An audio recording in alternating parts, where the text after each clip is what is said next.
afternoon and welcome to the Cactv news this afternoon. We're bringing you news in brief. My name is Shegun White.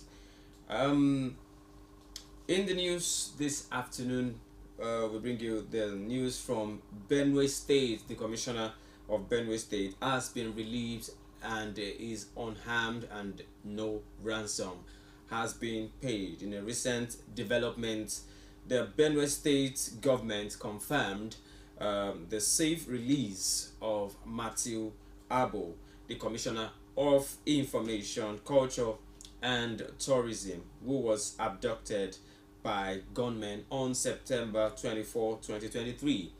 Abo was reunited with his family in Sankera, Benue State, with no reported ransom involved. The government commended the efforts of security operatives and emphasized a zero tolerance policy for criminal activities within the state. Alright, before we continue in the news, we'd like to bring you footage of the news trending yesterday of involving the minister that slumped at the National Assembly shuttle when they were being screened yesterday. And we also noticed the passing away of a journalist of Tribune newspaper. We'll bring you the short clip right now. Please stay tuned as we take the short clip. He's a seasoned administrator from his resume as presented. He's also somebody who has understood the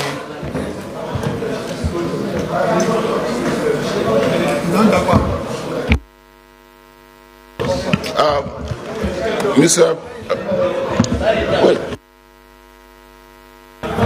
Can you say water, give me water. Water and sugar. Water and sugar. Get sugar and water. Is there where is Dr. Wale?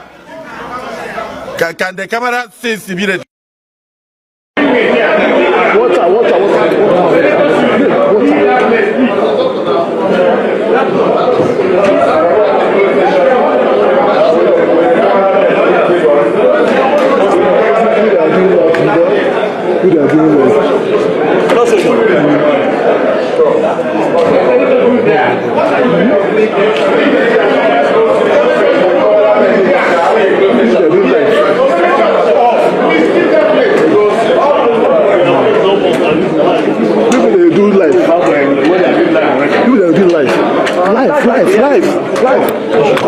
life. Alright, so that was a clip of the minister Abbas Balarabe that slumped yesterday, but thankfully he was regained to consciousness and came back to. Abubakar is set to hold a press conference today to address the findings of his legal team regarding President Bola Tinubu's academic records released by the Chicago State University. The academic records were released by the university and confirmed Tinubu's attendance. This development comes after legal maneuvers surrounding the release of these records, adding a new dimension to their political implications. Atiku is expected to file these documents at the Supreme Court as part of his ongoing election appeal against Tinubu. Devastating glacial lake burst in India claims 10 lives and leaves 102 missing. A high altitude glacial lake burst triggered a flash flood in India, resulting in at least 10 casualties and leaving 102 individuals missing. The violent flooding caused several damage to roads, bridges, and districts in northeastern India. Climate scientists emphasize the escalating threat of glacial lake flooding due to global temperature rise and glacial melt across the Himalayan mountain range. The disaster highlights the urgent need for climate action to mitigate such unpredictable and devastating events. The NTI plans a one-year mandatory teacher internship program. The National Teachers Institute (NTI) announces a mandatory one-year teacher internship program set to commence in January 2024, aiming to enhance teacher preparation and professionalism. The program, in partnership with the Teachers Registration Council of Nigeria, aligns with the theme of the 2023 World Teachers Day, the teachers we need for the education we want. The global imperative to reverse the teacher shortage. The initiative underscores the necessity for a structured approach to teaching, promoting quality education through practical knowledge and skill development for aspiring educators.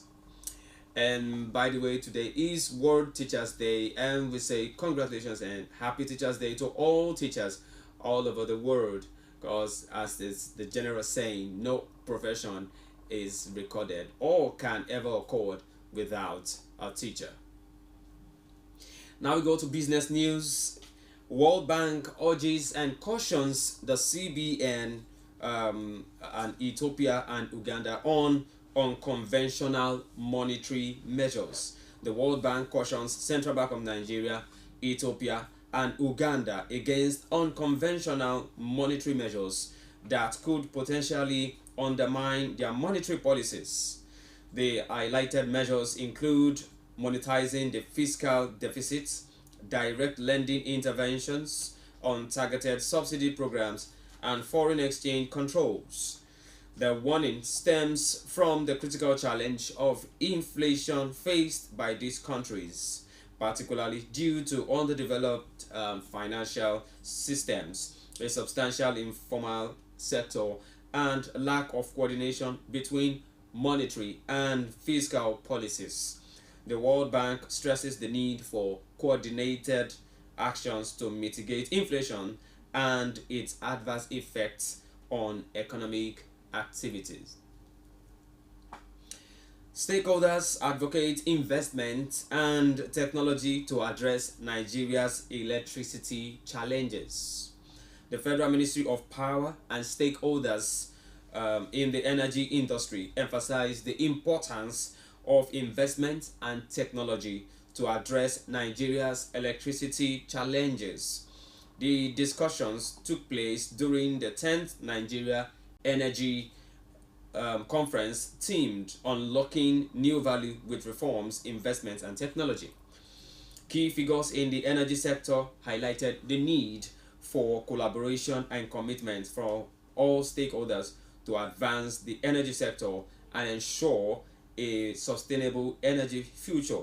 Minister of Power Adebayo Adelabu expressed confidence in changing the narrative in the power sector and achieving substantial power generation growth with a target of 20,000 megawatts by 2023 and ambitious medium and long-term targets.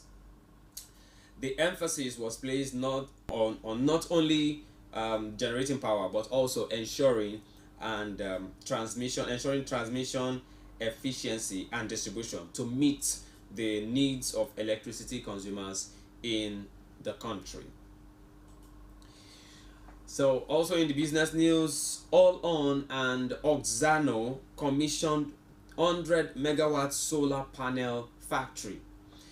All On, an impact investment company funded by Shell, and Oxano Solar Nigeria Limited have officially commissioned a fully automated 100 megawatt solar photovoltaic module assembly factory in Ibeju-Lekki, Lagos. This facility, financed by All On's $2 million investment in Oxano Solar in 2021, signifies a significant leap in the growth and development of the renewable energy sector. The commissioning marks a transition from Oxano Solar's previous 10 megawatt semi-automated solar panel production plant to a cutting-edge, fully automated 100 megawatt assembly and production factory. The move is part of All On's commitment to inspire local manufacturing within the Nigerian renewable energy sector and drive affordability and accessibility of solar products. Also in maritime, dirty fuel affecting shipping in Africa, says Abuja MOU. The Secretary General of the Memorandum of Understanding on Port State Control for the West and Central African Region, Abuja, Sunday Umoren, has highlighted that shipping in the sub-region is severely impacted by the use of dirty fuels and substandard vessels. He emphasized that this situation negatively affects the economies of member states and stressed the need for harmonization of the port state control regime. Umoren advocated for effective port state control to address substandard ships, enhance maritime safety, and protect the marine environment. Now we go to sports. In sports, countries offer monetary and incentive bonuses for Asian Games glory. As the Asian Games in Hangzhou near their conclusion, countries are offering substantial rewards to athletes who secure medals, particularly gold. India offers $36,000 for a gold medal, a significant sum in a country where many live below the poverty line. Additionally, Olympic and Asian Games medalists in India can secure government jobs, providing a stable income. Other countries such as Singapore and Indonesia provide monetary incentives or homes to medalists, highlighting the substantial reward associated with athlete success. FIFA has appointed officials for Nigerian versus Saudi Arabia friendly. FIFA has designated Portuguese referee Luis Godinho to officiate the international friendly between Nigeria and Saudi Arabia at Estadio Municipal de Portimao on October 13 in Portugal. The match is set to kick off at 5 p.m. local time.